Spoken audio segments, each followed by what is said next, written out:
to the Rutgers Rant. I'm Steve Politi from NJ Events Media, joined as always by James Cratch. And for the first time, we are welcoming Brian Fonseca, our Rutgers and college basketball expert, to join the rant. We're giving Keith Sargent the day off.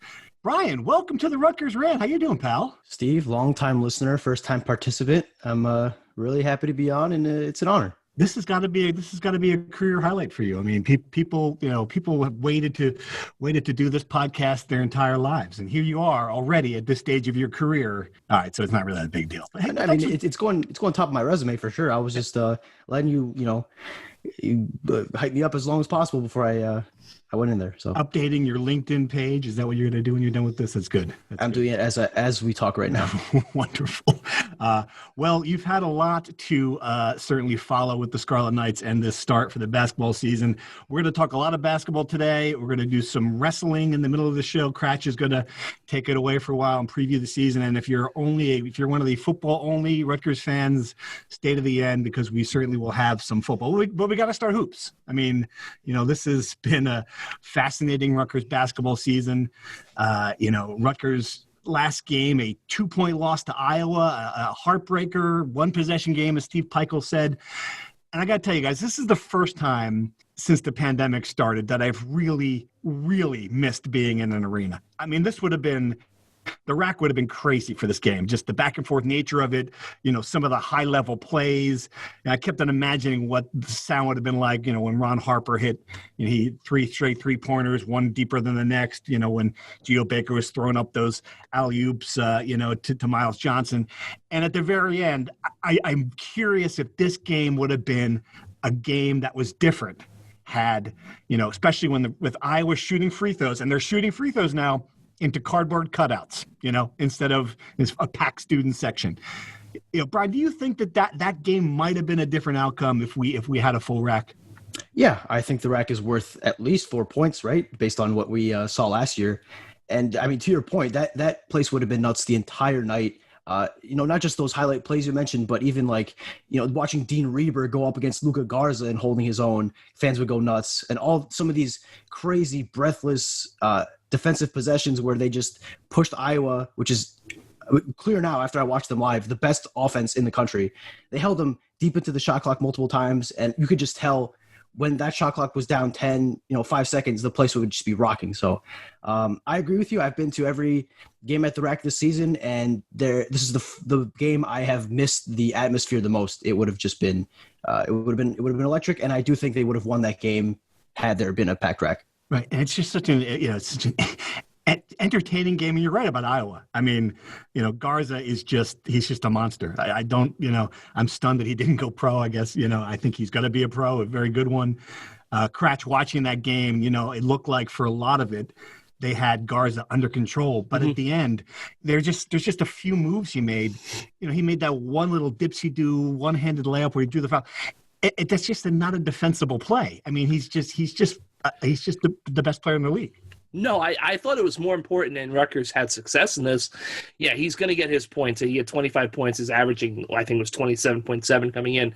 They kept him off the glass, and he only had 4 rebounds. He's averaging right under 10 for the season.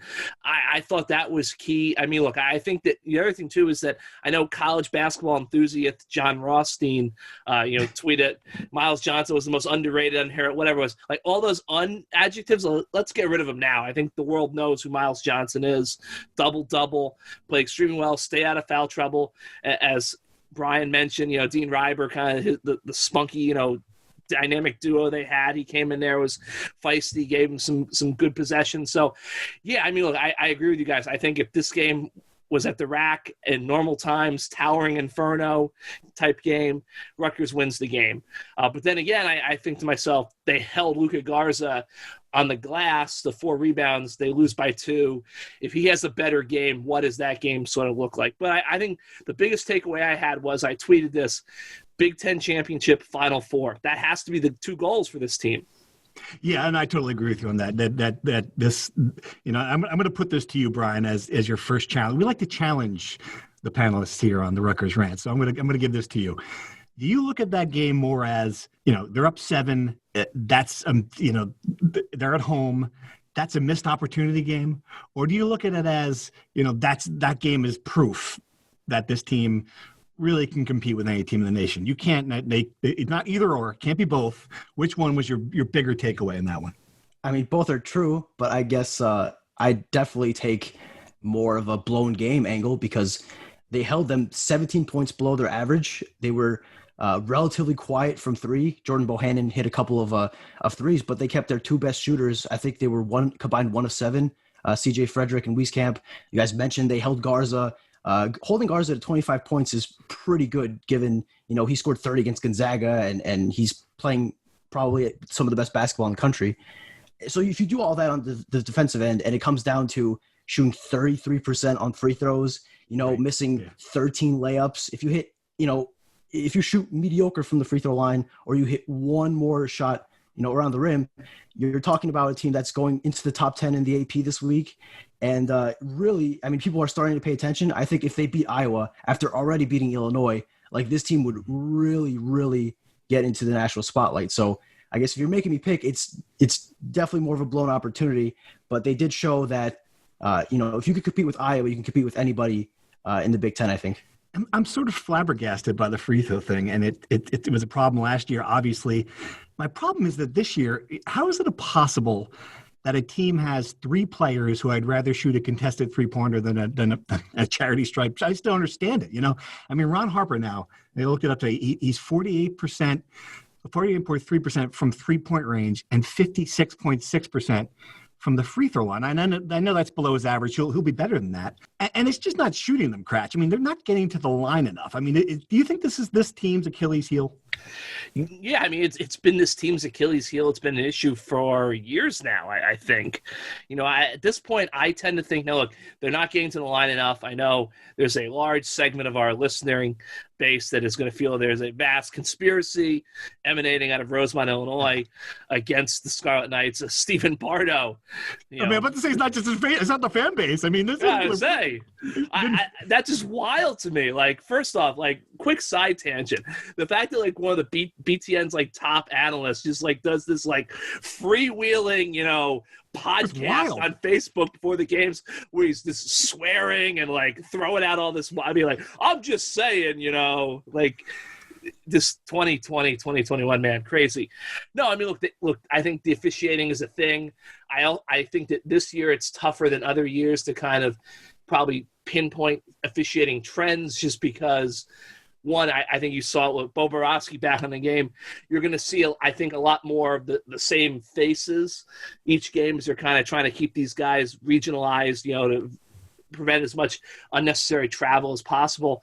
But just, as we said, there's not 8,000 people in the rack. I assume it's a different called game that way if there were people, because that's just human nature. But look, I know that a lot of people are saying, oh, you can't be a great tournament team if you don't hit free throws. Well, yes, like that's the logical thing. But at this point, I just wonder, is this just a part of this team? This team is just not going to shoot free throws. And if they're going to have success, in the Big Ten, if they're going to win games in March in Indianapolis, they just are going to have to find a way to work around that. And I will say this about the free throw thing. I'm not normally – I'm not normally one of these guys who looks at that. Sometimes you get the call, sometimes you don't. It really, I covered ACC basketball earlier in my career, and fans were just convinced that Duke and Carolina got every call, and I often would just watch the games and say, well, Duke and Carolina gets every recruit. There could be a correlation there, but I will say that I really thought the Ohio State game was one of the worst officiated games I've seen in the last 5 years. The fouls on Miles Johnson were just borderline unfair. A couple of the last 2 especially. That said, I think Illinois fans might have thought the same thing at the rack, that the game was not officiated fairly to them. Fonseca, do you think overall, do you agree with the fans right now who are looking at the officiating and wondering if there is some bias against this team? Not at all. I think you hit the nail on the head with the Illinois thing. I did not see one tweet in my mentions or anywhere on the message boards complaining, I can't believe we got 30 free throws against Illinois. What is this officiating job? And I think our friends over at the RU Screw podcast do a great job retweeting all these fans across the Big Ten, Iowa fans, Illinois fans, Ohio State fans. Every time they lose, their fans are tweeting about refs. do the refs in the Big Ten have a conspiracy against every single team in the league? Is that like it? I understand the fans, inclination to blame the referees, but I don't think there's, like Cratch said, this massive grand conspiracy against Rutgers. It's just not. There are two things that every major college fan base believes. The officials are out to get them. Every other team in the country has like nice, gentle, docile media that supportively cover the team, whereas they have the big, bad liberal newspaper locally that just wants to tear them down. I hadn't heard the second one. That's interesting. Oh, I know. It's amazing. Who knew? I mean, that's just the way it works. So that's just fan is short for fanatic, and that's just how college athletics work. Sure. But to your point earlier about the free throws, they've been bad for shooting free throws under Pikiell the whole time. This is his fifth year. It's going to be the fifth year they finish in the 300s nationally in free throw shooting percentage. It's just, I don't know if how much mental, like getting into their own heads plays into this at this point. You are a bad free throw shooting team for this long. At some point it might seep into there. Or maybe they just are. I mean, I've told people this a bunch. I've written this before. They're just a bad free throw shooting team. And I think I agree with you on that, but I will say this, like, I understand while Miles Johnson's a bad free throw shooter, I get it. He's a center, it's not his skill set. Why is Montez Mathis a mediocre free throw shooter? You know what I'm saying? Like, I don't understand that. I can't explain it. I just know that it's a fact. It's true. And the sooner that people accept it and stop flaming message boards and my Twitter mentions and just tweeting and complaining about it, they'll enjoy games much more. Like, it's a fact of life, death taxes. Rutgers is bad at free throw shooting. Just accept it. It's a feature of this team. I think Brian is absolutely right. I mean, there's a reason why every time Steve Pikiell gets asked about free throws, he becomes visibly uncomfortable. Yeah. Brian can attest to this. Like, the two things he does not want you to ask about are postseason aspirations and free throws. He gets, you can tell he doesn't like talking about that. But look, I mean, I'm confident. We've seen it. They shoot free throws in practice. It's not like they're just, running alley-oop drills for 3 hours at the APC and not touching it. They shoot free throws, but they're just not that good at it, which is fine. And yes, at some point it's going to hurt you. It hurt you against Iowa. It probably is going to hurt them again down the road again somewhere, but you can work around it if you do other things well. The 3-pointer is a hell of a thing in college basketball. And this team is showing that they're improving at that. They keep hitting those. Doesn't really matter how they can have three or four people on the court at every moment that can make any shot on the floor. That's pretty good. Pretty good counterbalance. I do want to jump on that. And the jump this team has made offensively is unbelievably impressive. They're ranked right now. They're the 17th most efficient offense in the country per KenPom, which if you watch this team play offense the first 3 or 4 years of the Pikiell era. I'm about to say, what was it last year? Who was it? Let me pull that up. I have it right in front of me. They were 72nd, which was already pretty impressive. And 2 years ago, they were 152nd. Wow. So they're up 125 spots from 2 years ago.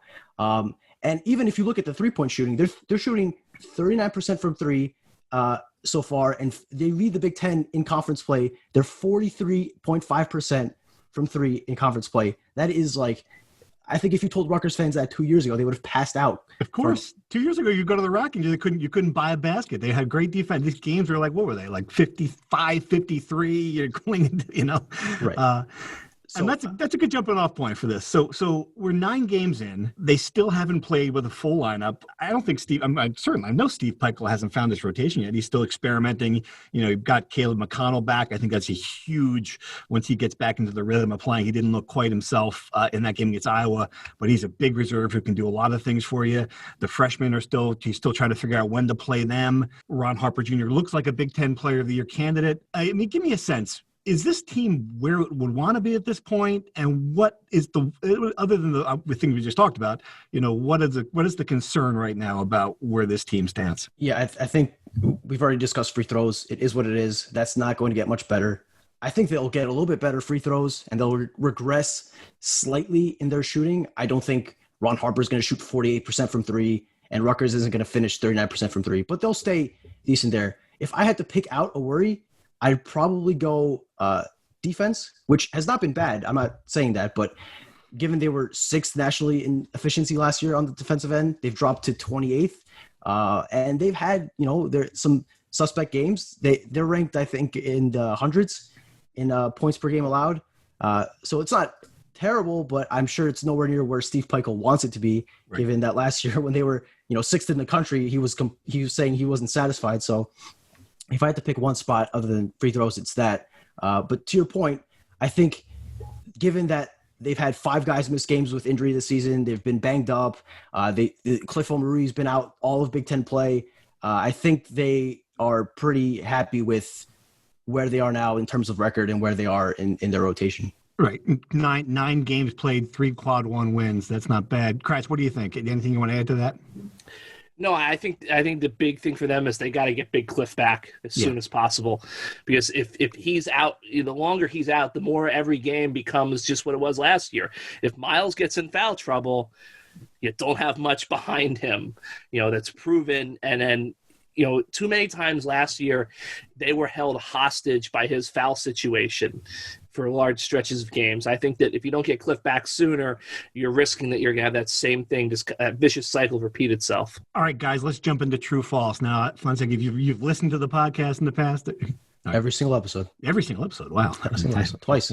I haven't even done that, Brian. But that's more than the 3 of us have done, certainly. All right. So you know how this works. We're going to give you a comment, true or false, and we'll discuss it at the end. Let's start here. True or false? Ron Harper Jr. is the most important player on this team. Fonseca, go. True. All right. Cratch? True. Oh, okay. Well, this is going to negate the next one. Jacob Young is the most important player in this team. False. Right. False. All right. False. I would say false to that, but I would say true to this one. Miles Johnson is the most important player in this team. I will give that where I will put true at this point, just because what you said about depth. You both are obviously false since you went with Ron Harper Jr. True or false? Rutgers will beat Michigan State for the first time tomorrow night. True. Well, true. 2 trues. All right. 9-0. I'll get the Spartans. We'll go back to that one. True or false? Chris Ash and Kyle Flood, a Texas 2-step for the ages. Fonseca, is that going to happen? No, but it would definitely be for the ages. All right, so, but is it true or false? I guess that's a false. I mean, you asked me a yes or no question and asked me to go true or false. So. Well, don't get your first episode. You can't get picky on this now. Come on. I'm gonna say true, and then I'm gonna have to find out what's the UT schedule look like next year. Oh boy! All right, true or false? Dan Dockich is really just Matt Millen in disguise. Fonseca, true or false? I see where you're going, but false. All right, Cratch. False. I know. I will answer false as well, but I will say the similarity is I just want him to stop talking. You know what I'm saying, Cratch? You're at the game, Brian, so you're not going through this. The guy doesn't stop talking. It's just nonstop. Yes, he doesn't stop talking. But here's my thing, in a way, having Dan Dockich calling a Rutgers game is it's almost like, I'm not gonna say it would be too strong to call it an honor, but it's a little bit of a status symbol. Hey, we're on ESPN. This is ESPN's Big Ten guy. He's a mover and a shaker. Yeah, he's covering our team. Whereas Matt Millen, it's we're on noon on BTN. We got to give you some. I miss Bob Wenzel. It's like, is this the Rutgers guy in the studio? I don't think he's calling games this year. Is he not? What happened? I don't think he was on the BTN roster. I'm not sure if he's tired or just want to take some time off, but I don't believe he's on their roster. But that's the only reason why I understand the similarities. But if Dan Dockich is calling your game, you've accomplished something. Right. Which is not the case with Matt Millen. That's all right. Good point. All right. So you both think Harper is the most important player. Maybe I didn't phrase those questions. I just think that for what this team's doing right now, the way Miles Johnson's playing up front, given the lack of depth up front, he is just the most indispensable player. And you can make a strong case that Jacob Young is not only the most improved player, but man, he can take over games with the way he gets to the basket, the way he can distribute and get into the line too. He's hitting his free throws for the most part. So that was my point there. What is your case against that there, Fonseca? I first want to say that Rutgers fans are finally having the privilege to complain that Dan Dockich is calling their games. That is an honor. Yeah, it is an honor. I guess hearing your argument, I don't think you're wrong. I would have probably said Miles Johnson is the most important player, prior to the season. I think that Ron Harper takes them to a level that no other player can. I think if Ron Harper is playing well the way he did against Illinois, the way he did early in the season, Rutgers' ceiling is infinitely higher. To your point, if Miles Johnson does get in foul trouble, obviously they didn't have Cliff for the game, but you saw against Ohio State just how off the rails things can get. So you're not entirely baseless there. I can see your point. And Jacob Young, I have no doubt he's the most improved player on the team, although Montez Mathis does make a decent case for that. But he does make the offense run. He is the motor. Things change when he's off the court. So it is good for Rutgers that we are able to have this debate, and there are good arguments to make for all these guys. It just shows the depth of this team, which is probably one of its biggest strengths in just how much quality they really have across the floor.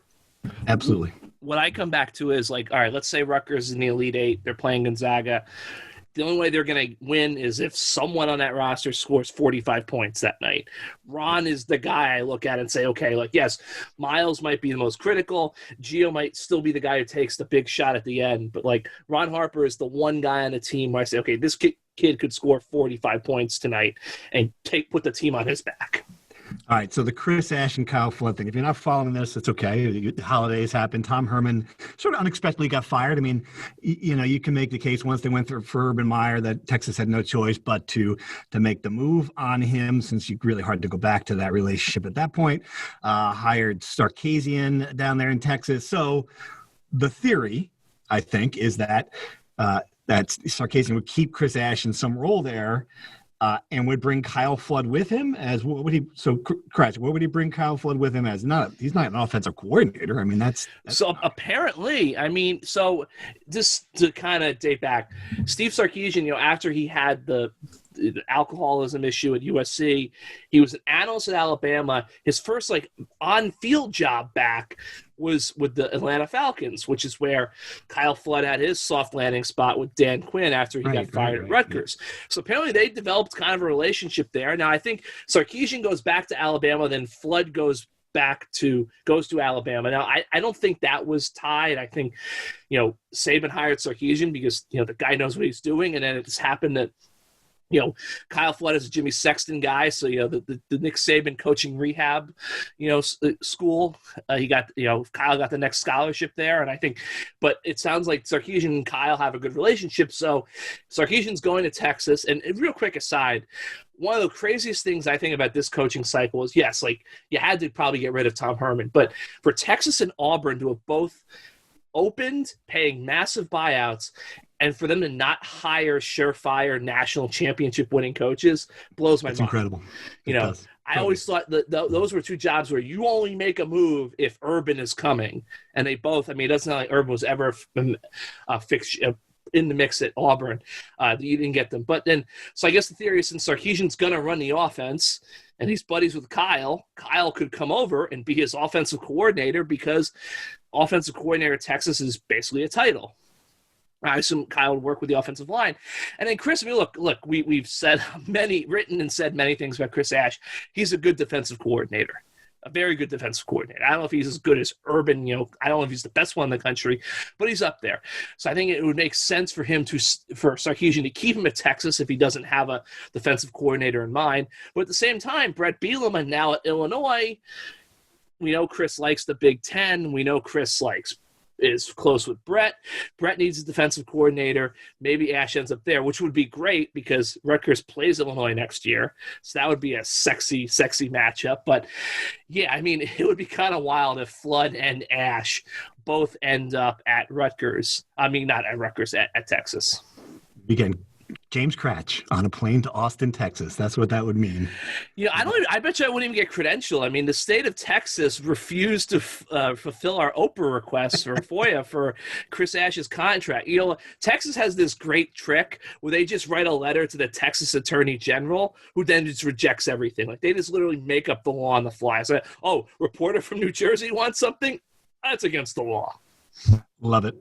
All right. Good job, guys. Enjoyed the true or false. We're going to dive in now to a wrestling preview, which subhead means Cratch talks a lot. Now, I shouldn't say this. it's well documented that I really, despite covering wrestling in multiple Olympics, that I literally know less than nothing about the sport. Fonseca, you look like you could have been like a 112 at Kearney High back in the day. No, you didn't wrestle at all? I did not wrestle, though. After I did not watch wrestling until I went to Rutgers and I started going to meets at the rack. I shadow wrestled in my living room every once in a while. After that, it seemed like a fun sport to play. But we did have a state champion. I remember seeing a banner in our gym every time we had gym class of Dave Cordova, who won state title in 2000. So that's my only. Really? Yeah, very interesting. But that's my only wrestling connection from Kearney High School.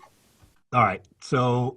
Cratch, tell me right now, the season, finally we have a schedule, a limited schedule, dual meets, looks like it'll be a fun schedule for fans. What is the realistic goal for this team going into the season, and what is the absolute what's the ceiling of this team? So it's, look, everything's kind of comes with the caveat of, is Nick Suriano back? Is he not back? Scott Goodell today said it's 50-50. Ultimately, I will say this. I will not believe a single thing about whether Suriano is going to wrestle the season or he's not going to wrestle the season until they weigh in at the Big Ten championships on March 6th at Penn State. Because that's the absolute last moment where Nick has to weigh in, because you have to wrestle at the conference meet to be eligible for the national meet. Wait, we're going to interrupt really quickly. How can it be 50-50? Didn't the season start this weekend? I mean, when would he show up? Would he just parachute into the racket? Yes, he could. I mean, that's the thing. I mean, look, Nick is out in Arizona. He's training freestyle for the Olympics with the Sunkist kids. Lots of big-time wrestling club out there. He's with Mark Perry. He's training. Rutgers fully supports that. He's enrolled in schools, school at Rutgers in classes. Obviously, everything's virtual, so you can be training in Arizona and taking classes in Piscataway.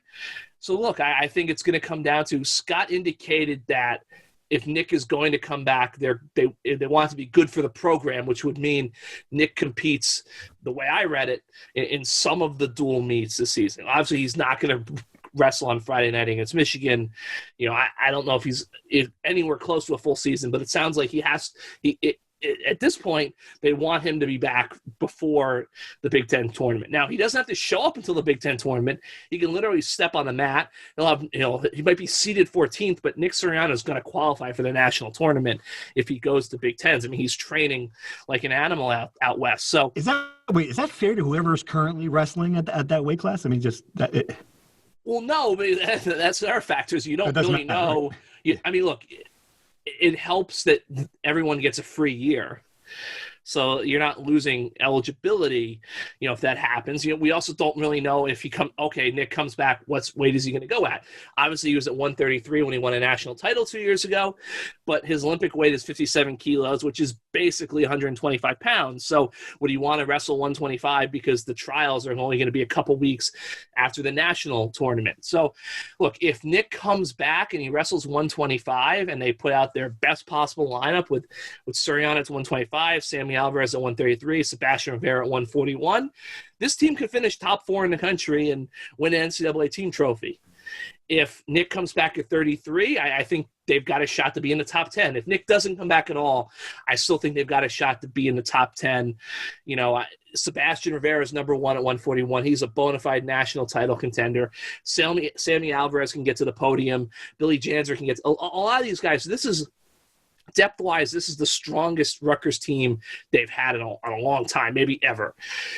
Can they have that firepower to put a banner up, add to the banner in the rack, and get another national champion with Sebastian? I think definitely with Sebastian, but the team goals are going to depend on A, does Nick come back and wrestle, and B, he's back, what weight does he go at? It's just so weird that they wouldn't have an answer to that question. You think that's weird, right, Brian? I mean, that's kind of strange not to know if you. Wrestling, Steve. Who knows? Half time. I mean, look, it's not weird. Maybe we're weird, right? It is weird, but it's Nick. Right. I mean, yeah. Nick is this international man of mystery, and as I said, I know, I believe Scott. Like, it's not out of the question. I mean. The win depends on what imagine if the Anthony Campanile defensive coordinator saga played out for years. That is literally what it is. I mean, it's like you wake up one day and it's like, oh, he's definitely not coming back to, Nick's in Russia at this tournament, to like Nick's here, Nick there. So, look, as I said, it sounded like they want, if he's going to come back, they want him to compete during some of the dual meets. The schedule is condensed, only 6 dates. They're spread out only 1 day a week. So it could, he could, in theory, still train Arizona, come back. He still would have plenty of time to train if he comes back to New Jersey. But we won't know for sure, again, until they hand out the final weigh-in sheet on the morning of March 6th. Nick Suriano still stands as one of the most interesting interviews I've ever done. And it was outside, to set the scene, outside the old wrestling room. And he had his headphones on. He was listening to music as he's talking. And he's in his, his practice of whatever you call it, unitard. That's not the word. But and he's shifting like in the wrestling, like he's doing that little wrestling thing where he's kind of moving as he answers questions. And I found myself, as I'm asking him questions, also doing the like instinctively just like also shifting. Like I thought for a minute that he's gonna take my legs down, and that would have been it. It would have been that.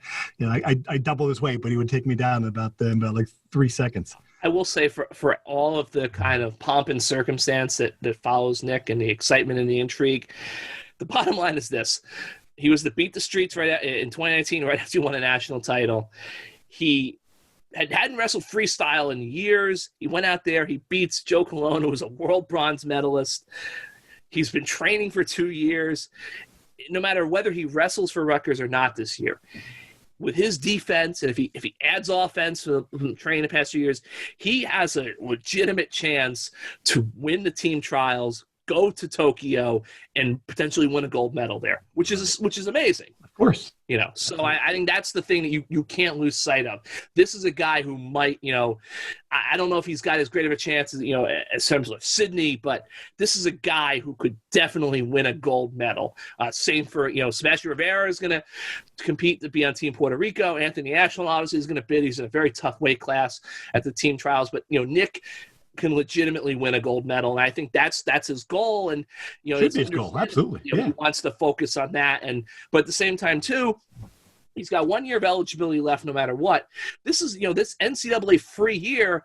This is a guy like, look, Nick lost his freshman year because of the injury at Penn State. Like, in a way, he's getting that year back. So I think that also could be a factor. He could be a 2-time, 3-time national champion, because it's not like he can bank this year and come back next year with 2 years. You got to take it or leave it. That's why Sebastian Rivera said he was planning on redshirting and focusing on the Olympics. Well, when they told him, hey, you can have this free year. Sure. Why wouldn't he take it? This is their chance to win a national title. A guy like him could be a 2-time national champ. Nick could be a 3 if he comes back. So I think that you can't, obviously it's going to be a big story, and it really kind of determines, and it's kind of, I'm sure, tough for Rutgers and for Rutgers fans to kind of be hanging in limbo here. But no matter what, the kid has a real shot to win an Olympic gold medal. I think that has to be the focus. And as Goodell said, they're behind him 100% in that pursuit. One last thought. Why, again, is Sebastian Rivera here? I mean, what made him transfer from Northwestern was, if he could have the same competition there, right, for the Big Ten, obviously. Well, I think he said, I think the big thing was one, obviously he was able to, he got his degree. But, look, he's home. Northwestern has a solid program, but they did not have the training partners. Okay. That he has here. I mean, first off, he's a 141, so he's got Anthony. He's got Sam. It is Ashland he's training with. Gotcha. Yes, he's all those guys. I don't know who exactly works with, but obviously with the NJRTC with Princeton, Kaladzik, guys like they're there. The training partners are here. I mean, his dad's here, which is huge. His dad, runs the club. Frankie Edgar's here. There's just so many things that kind of benefit him being home with his support group, with the partners they have in the room at Rutgers. I just think he's a kid who loves New Jersey and wanted to compete. I mean, he's got it. Goodell's known him since he was a little kid, being down from the shore. So I think it was just kind of all the stars aligned, and but as he said, he's funny. He said, I'm tired of this COVID thing. Like, I want people back on the rack. I think that was a big thing too. He came back because he wanted to wrestle in front of 8,000 people in the rack, and wrestle for his home state. We won't get to that this year. God willing, he'll get to do it next year. All right. Well, that was good, Kratz. Thank you. I don't know about you, Brian, but I feel like I know like 37% more about wrestling than when I started. So Yeah, hope I didn't drone on too long. No, it was good. All right. So we're educated. One thing I'll add to that, I watched Sebastian's press conference today earlier, and he called the crowd noise, or someone asked him about crowd noise, and he called it corny. I appreciate someone keeping it real like that because honestly, I agree. I think pumped in crowd noise is corny, and I frankly don't know who it's there to help. I really don't know. Why I asked him about the cutouts because Joe Grella had said, you know what? They had a practice taping this on a Monday. They had their like team practice in the rack the first time most of those guys, I assume all of them, have been in the rack since March. And Joe said, actually, if the cutouts kind of made it feel less weird to him. So I asked Sebastian. I said, "Did you feel so way?" And Sebastian's like, "No, they're corny," which I kind of look. I kind of I get it. I think it helps. But I will say that, I think of all the sports, wrestling, obviously, you're going to miss the atmosphere at the rack, but Rutgers goes to a lot of places in the Big Ten where there's just no one there. Yeah. I mean, like, I remember a couple of years ago, they wrestled at Northwestern, and the BTN Plus stream was literally, I think, like somebody hooked up their iPhone to a tripod, and they had someone just kind of swinging back and forth, no sound, no anything. So, obviously, you're going to miss a lot at Rutgers. You're going to miss a lot of Penn State and Iowa and in Minnesota, but you're not going to miss a whole heck of a lot for some of these sleepy Big Ten cities. All right, guys, let's dive into some Rutgers Insider questions. As always, thank you for subscribing, NJ.com/insider. If you don't know what we're doing here, every week we ask for questions for people who do get our text service, and we get some good ones. We got about 30 this week. We can't get to them all. Of course, we'll get to a few. The most common question, Brian, we need some intel on the Cliff Omoruyi injury. It's starting to feel like, while no major knee damage, he's not close to even practicing. Do we have an update there? Any idea when he's going to get back on the court? I don't. I know he's, they're working to get him back as soon as possible. They're reevaluating him every week. He's getting better by the week, I'm told, but obviously, like you said, he hasn't practiced yet. And until he gets 2, 3, 4 practices under his belt, I don't anticipate him being thrown in. But it works well in that the next 2 games are winnable without centers. Michigan State has no true center that's, worth his weight in salt there. And Ohio State, as they saw in at Columbus, barring Miles Johnson fouling out in 15 minutes again, I think they can survive without Cliff there. But yeah, the sooner he can get back, the sooner this team is at its full potential. All right, next one, and we had a couple on this, which I hadn't seen. Well, I should take that back. I did see it, but thoughts on Doug Gottlieb and his bizarre take on how the RAC is not a good college basketball venue. Yeah, people are not on Twitter, didn't see this, but Doug Gottlieb, Fox Sports, where's he? ESPN, he's a radio guy someplace. Somewhere. He's like he's just a professional troll. He makes, I don't know what he makes for a living, but whatever it is, it's good enough that he makes a living just saying infuriating things and stirring people up. And it stirred up a lot of Rutgers fans. Kratch, I mean, is it worth even talking about this guy? You've seen him on Twitter, or is there something to it, the counter argument that we romanticize the RAC more than perhaps we should? No, it's not worth talking about him. I mean, it's just, look, I get it. It's Twitter. There's not much going on, but who cares? I will say this though, I'm sure a guy like him, he went to the RAC, the team stunk, they blew him out. I've always said this about the RAC. Is the RAC sexy? Is it, does it have all these modern amenities? No, but who cares? It's a college basketball arena. It's not Monte Carlo. I mean, it's just so I think it's perfectly fine. I think it's loud. It's special. If Doug Gottlieb doesn't understand it, okay, fine. He's been in there once. Just move on with your lives. Exactly. Who cares what Doug Gottlieb thinks? I mean, people who've been Doug Gottlieb, it's just you said it. I don't even know where he works anymore. So exactly. Who cares? All right. A few. Andy J has a good one. Without crowd noise, do you think home court records will be similar to the home field football records, essentially eliminating home court advantage in the Big Ten this year? Fonseca, what do you think? I mean, obviously in football, it's a big deal. I mean, Rutgers won 3 Big Ten road games. I don't know if they would have done that if, they had 50,000 people in some of these venues. is it going to negate that 18-1 advantage that Rutgers had last year at home? I mean, they're not going to go 18-1 again. I don't think they'd go 18-1 again, even if there were fans this season. I think last year's run was really something not replicable. But I mean, the early sample size is that Rutgers wins a road game on its first road game at Maryland, a place they never won before. But they also lose a game at home against Iowa that they'd probably, win last year. So I think it's a little early to tell, but I do think that the disparity between Rutgers, Jekyll and Hyde, 18-1 at home last year and 2-10 on the road is just not going to. I think it'll be a lot more balanced. All right, a few football questions, Cratch. We have one from a new subscriber, Mark Mentor. Thanks for joining. Any update on any unsigned players that are still in the mix, and any info on New Jersey players in the transfer portal who might want to return home, e.g. Guarantano, Iverson Clement, etc.? Is it too early to know how this is going to shake out with the transfer portal, Cratch, or do we have an idea about guys who are not going to come here?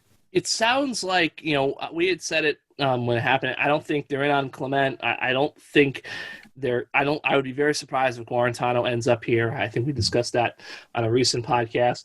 It seems like, they're in on Jack Cohn, the Wisconsin quarterback, who obviously, as many Rutgers fans know, was the kid Kyle Flood was going to watch when the infamous chopper flight back after being. He'll always have a spot in history. Always will have a spot in history. But again, the problem with the transfer portal is a guy like Jack Cohn, who's had success at Wisconsin, who's experienced. He's got a lot of suitors. I mean, it's great. I think Rutgers definitely is able to put a much better foot forward, for Jack Cohn now than they would have been, 2 years ago, obviously. But at the same time, and Greg Schiano and Sean Gleason can do whatever they want, and they can have a very impressive presentation. But if Notre Dame calls, or Texas calls, or USC or Oklahoma, the kid's going to listen to that too. So, but I think that, my guess is that you're going to see them add more transfer portal guys. I don't know if this is going to be the year where they add that kind of, home run national buzz transfer out of the portal. Other than quarterback, which we agree that they have to add someone to that room, what do you think is the position that is most likely to add a guy? I think they have to get a tight end, because those tight ends just – They don't block. They really went out. Rutgers and the Giants need to get a tight end. Yes, they have to get a tight end. Tight end. I think they got an offensive lineman. They got a defensive lineman. I think someone in the secondary could really help. I think depth is a concern there. I would say tight end, and I also think maybe a running back. Really, why? Well, just because, Isaiah Pacheco, we saw last year, this past season, it just seemed like they struggled to kind of find a way to use him. A guy like Aaron Young didn't do a lot, Kayron Adams. I just think they might need another guy in that room just to kind of shake things up. I think that's well down the list. I think, for me, tight end is the position they have to address. All right. Thanks for all your questions, folks. We appreciate it. We're going to dive in. Let's do predictions. We did it for football. It's a little harder to do for basketball. Some of you might be listening to this after the Michigan State game is played. I thought it was interesting. You both said true to the fact that Rutgers will beat Michigan State. It's kind of a sneaky pivotal game when you think about it. Michigan State 1-3 in the Big Ten, coming off a closer than you thought win over Nebraska. There's some fear out there that a 22-year NCAA streak is in jeopardy, which is, if you have 14 teams in the Big Ten that could be ranked, something's got to give on some level, so it's possible. Why do you think they're going to win this game, Fonseca? Tell me. Because Michigan State stinks. Really? You think they stink? They're still ranked. Stink. That's a reputational ranking. They're still ranked the same way Duke is still ranked, because they have the name, but they stink. I think they'll eventually turn around, because I trust Tom Izzo to have the team play well by March. But they have a lot of problems. They have no point guard. They have no center. They have no offensive rhythm. They struggle a lot on defense. They still rebound like crazy. They still run in transition. But the drop-off from this team to the standard that Tom Izzo has built in East Lansing is insane. They stink, and I think Rutgers gets their first win ever against them, their first win at Breslin, by double digits. It won't be close. Wow. I think they're going to crush Michigan State because, again, they stink. Cratch, do you agree at that level? I don't know if they're going to crush them, but I will say this. I think that Michigan State is not a vintage Michigan State team, but this is like just how we talked about with football where you're playing at Penn State or something. Beating Michigan State would be a major kind of milestone moment for Steve Peichel, especially for their his program. Right. Because Michigan State, I mean, has been the Big Ten in hoops for 20 years now. So I think it's just a moment where, it's just they're long overdue. They've had some near misses against the Spartans in recent years. I think this is the year it kind of puts you. I will say this. Tom Izzo is the best coach in the country, and I bet you they make the tournament and we're sitting here in March and they're in the Sweet 16 or something like that. Never bet against Tom Izzo. I wouldn't be surprised. Like I said, I would not be surprised if they're playing well in March, but he has a lot of work to do because, I mean, they're bad, man. They're really bad. I guess I would feel better about this game if they weren't 1-3 facing a game that they kind of sort of have to win. I don't know. I don't have a good. I'm not going to kind of chicken out and not pick. I'm going to pick a close Rutgers victory because you can't chicken out in this podcast. But it's. I think it'll be much closer than Fonseca thinks. For what it's worth, Ken Palm has it as a 2-point Rutgers win. So you're like in the popular part here. But what does Vegas have it at?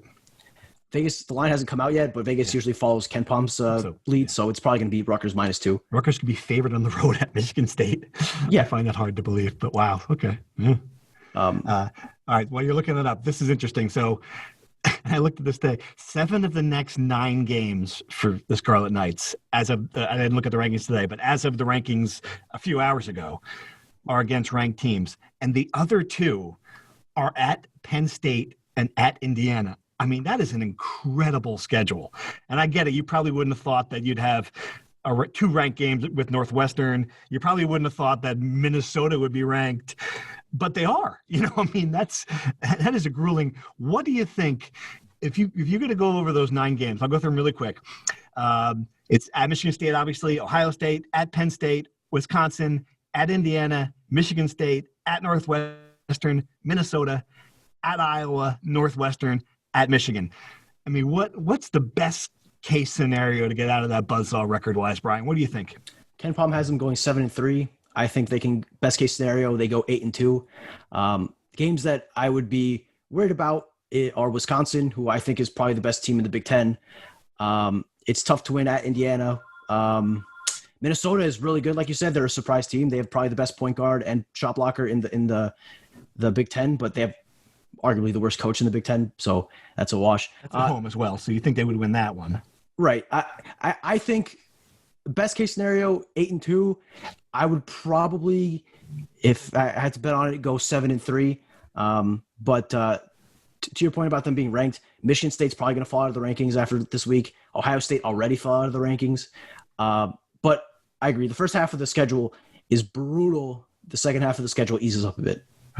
Kratch, you grew 7-3. I think they'd sign in blood for that. My goodness, that is a. Oh yeah, that would be a major accomplishment. I would say like 6-4. I would be pretty happy with. Yeah, so, yeah. I mean, look, I think at this point, unless Rutgers completely collapses, they're making the Big Ten. They're making the big dance. Like they're in.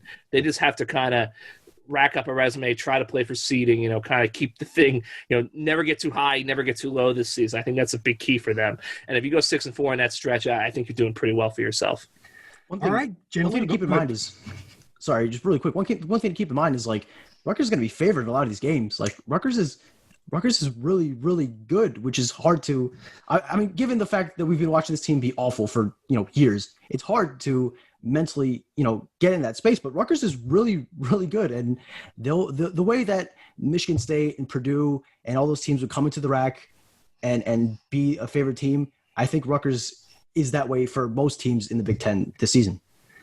All right, gentlemen, I appreciate Brian, you joining us. I think, Sarge is going to listen to this and we're going to get a call like on Tuesday, like, hey guys, make sure I'm in the podcast this week. He's not going to want to, I think he's in some jeopardy, Kratch. What do you think? I don't know. I mean, you don't want to replace a guy with young talent just because you can, but I mean, overall, I think Fonseca certainly graded out as a solid, A- today on the podcast. What do you think? No, definitely. I mean, I think I might be in jeopardy because, Sarge knows more about hoops than I do. So I might be, this has become a basketball school all of a sudden. So, right. Well, yeah. It'll be time for me to hit the beach until spring practice, whenever that happens. Especially now that we're so educated on wrestling that Fonseca and I feel like you can talk about it.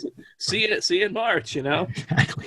All right, guys. Thanks again, everyone. Thanks again for your insider questions, and we'll be back soon to talk some more hoops. Bye-bye.